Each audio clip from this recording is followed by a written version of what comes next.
Lord. దేవునికి వందనాలు. మరి దేవుడు మనకు మంచి కాపరి, మంచి దేవుడు.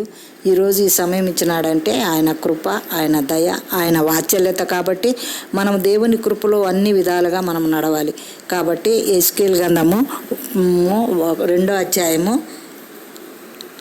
1 నుంచి చదువుతున్నాను, ఆలకించండి. అందరూ దయచేసి శ్రద్ధగా ఆలకించండి. ఎందుకంటే మనము మంచి దేవుణ్ణి కలిగి ఉన్నాము కాబట్టి మనము ఈ అధ్యాయాన్ని చదువుదాము.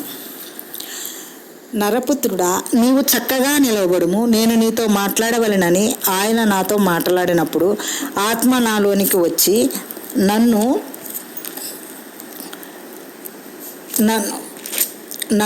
నిలవబెట్టెను. అప్పుడు నాతో మాట్లాడిన వాని స్వరము వింటిని. ఆయన నాతో ఇట్లనెను, నరపుత్రుడా, నా మీద తిరుగుబాటు చేసిన జనుల యొద్దకు, ఇశ్రాయేలీయుల యొద్దకు నిన్ను పంపుచున్నాను. వారును వారి పితరులను నేటి వరకును నా మీద తిరుగుబాటు చేసిన వారు సిగ్గుమాలిన వారును కఠిన హృదయులునై ఉన్నారు. వారి యొద్దకు నేను నిన్ను పంపుచున్నాను. వారు తిరుగుబాటు చేయువారు గనుక వారు వినినను వినకపోయినను తమ మధ్య ప్రవక్త ఉన్నాడని వారు తెలుసుకొనున్నట్లు ప్రభువగు యెహోవా ఇలాగ సెలవిచ్చుచున్నాడని నీవు వారికి ప్రకటింపవలెను. నరపుత్రుడా, నీవు బ్రహ్మదండి చెట్లలోను ముళ్ళ దుప్పలలోను తిరుగుచున్నావు, తేళ్ల మధ్య నివసించుచున్నావు. అయినను ఆ జనులకు భయపడకము, వారి మాటలకు భయపడకము. వారు తిరుగుబాటు చేయువారు, వారికి భయపడకము. వారు తిరుగుబాటు చేయువారు గనక వారు వినినను వినకపోయినను నేను సెలవిచ్చిన మాటను నీవు వారికి తెలియజేయము. నరపుత్రుడా, వారు చిన్న తిరుగుబాటు చేసినట్లు నీవు చేయక నేను నీతో చెప్పు మాటను విని నోరు తెరచి నేనిచ్చు దాన్ని భుజించుము అనెను. నేను చూచుచుండగా గ్రంథమును పట్టుకుని యొక్క చెయ్యి నా యొద్దకు చాపబడెను. ఆయన దాన్ని నా ముందర ఇప్పగా అది లోపటను వెలుపటను రాయబడినదై ఉండెను. మహావిలాపమును మనోదుఃఖమును రోధనమును అని అందులో రాయబడి ఉండెను. దేవుడి వాక్యాన్ని దీవించి ఆశీర్వదించును గాక. ఆమేన్. ఇప్పుడే దేవుని చిన్న ప్రార్థన చేసుకుందాము.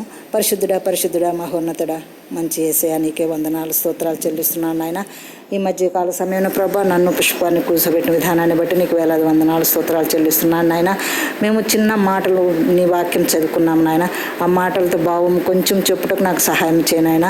మీరు నాలో ఉండి సహాయం చేయమని ప్రభా, నేను నా ఫ్రెండ్ మరి పుష్ప గారు నేను కూర్చొని మేము ఇది నీ సన్నిధిలో కూర్చున్నాము ప్రభా.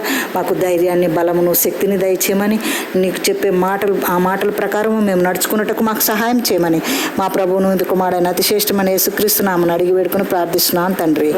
ఆమేన్. హల్లెలూయా. దేవునికి స్తోత్రము. మరి మనము నిజంగా మనం ఎంతో దేవాతి దేవుణ్ణి, మంచి కాపరిని మనము కలిగి ఉన్నాం. కాబట్టి మనము ఏమంటున్నాడు ఇక్కడ, నరపుత్రుడా, నీవు నడవవలసిన త్రోవను నడవమంటున్నాడు. మనము చక్కగా దేవుని వాక్యాన్ని చదువుతున్నాము, చక్కగా ఆయన యందు ఉంటున్నాము, చక్కగా ఆయన ముందు నిలవబడి నడవమంటున్నాడు. కాబట్టి మనకు దేవుడు చెప్పే వాక్యాన్ని ప్రకారము మనము నడవాలి. ఆయన విధులను బట్టి మనం నడవాలి. ఎప్పుడైతే ఆయన వాక్యాన్ని మనము ప్రసరిస్తూ ఆయన విధంగా నడుస్తామో అప్పుడు మనకు దేవుడు అన్నీ ఇస్తాడు. ఎందుకంటే దేవుడు ఏమంటాడు, నరపుత్రుడా, నీవు చక్కగా నిలవబడుము, నేను నీతో మాట్లాడవలెననే అన్నాడు. కాబట్టి మనం ఏ విధంగా ఉంటున్నాము, మన ప్రవర్తన ఏ విధంగా ఉంది, మనం చేసే క్రియలు ఎలాగా ఉన్నాయి, మనం చేసే పనులు ఏమన్నా ఉన్నాయని అవన్నీ మనము పరిశోధించుకొని మన మనసాక్షి ప్రకారం మనం ఉండాలి. ఎందుకంటే ఎజికేలు ముళ్ళ పదలల్లో, అడవులలో, భయంకరమైన ప్లేస్లలో దేవుణ్ణి వెంబడించాడు. కాబట్టి మనకు అలాంటి ఏమీ లేవు. చక్కగా మనము సరైన గృహంలో ఉండి మంచిగా ఉండి మనము సంతోషంగా ఉంటున్నాం. కాబట్టి మన సంతోషాన్ని దేవుడు ఎప్పుడు వ్యర్థం చేయడు. కాబట్టి మనము దేవుని విషయంలో ఉండాలంటే మనం ఆయన యందు ఉంటే మనము ఆయన యందు మనం ఉంటే మన యందు ఆయన ఉంటాడు. కాబట్టి ఏమంటున్నాడు మన దేవుడు, దుష్టుల ఆలోచన చొప్పున నడవక, పాపల మార్గం నిలవక, అపోహాసులు చుట్టూ కూర్చుండగా దివారాత్రులు ధ్యానించేవాడు ధన్యుడు అన్నాడు. అలాగే మనం దివారాత్రులు దేవుని స్తుతిస్తూ ఆరాధిస్తూ ఆయన సన్నిధిలో మనం ఉంటే ఇప్పుడు ఎల్లప్పుడూ ఆయన మనకు ఏ లోటు చేయడు. ఎందుకంటే మనము మన ప్రవర్తన మనయన్నీ మార్చుకోవాలా.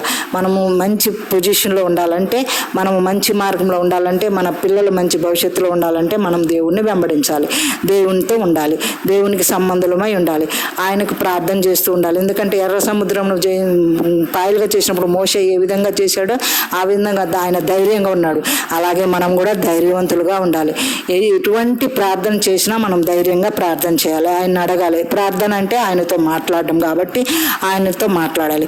యోచనలో అంటే మనం ఆయన బతిమలాడకూడదు. దేవా మాకు అన్ని అనుగ్రహించు, ఇచ్చేంత వరకు ఆయనకి మనము ప్రార్థించాలి. ఆయన మనకు ఏ రోజు కొరవ చేయకుండా ఇచ్చేంత వరకు ఆయననే మనము ఆలోచించాలి. మళ్ళీ ఆయనకి కృతజ్ఞతాస్తుతులు చెల్లించాలి. ఎందుకు చెల్లించాలి?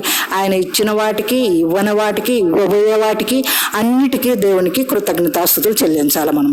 కాబట్టి ఆయనకి ఇప్పుడు ఎల్లప్పుడూ మనం ఆయనకి కృతజ్ఞతాస్తులు చెల్లిస్తూ ఆయన అనుసరిస్తూ ఆయన నడిచిన టోలో మనం నడిస్తే ఎల్లప్పుడూ మనకు దేవుడు మనకు అన్ని విషయాలలో మనకు దేవుడు ఆశీర్వదిస్తాడు. కాబట్టి ఆశీర్వాదాన్ని మనం పోగొట్టుకోకుండా మనం ఎప్పుడు ఎల్లప్పుడూ ఆయన దీవెనలు పొందాలి. కాబట్టి చిన్న చరణము. మోకాళ్ళ అనుభవం నీకు ఉన్నదా, విసుకక ప్రార్థించే మనసున్నదా. మోకాళ్ళ అనుభవం నీకు ఉన్నదా, విసుకక ప్రార్థించే మనసున్నదా. నూనె లేని దీపాలు ఆరిపోవును, ప్రార్థించని నాలు పతనమవును. నూనె లేని దీపాలు ఆరిపోవును, ప్రార్థించని జీవితాలు పతనమవును. మోకాళ్ళ అనుభవం నీకు ఉన్నదా, విసుకక ప్రార్థించే మనసున్నదా. హల్లెలూయా, దేవునికి స్తోత్రం.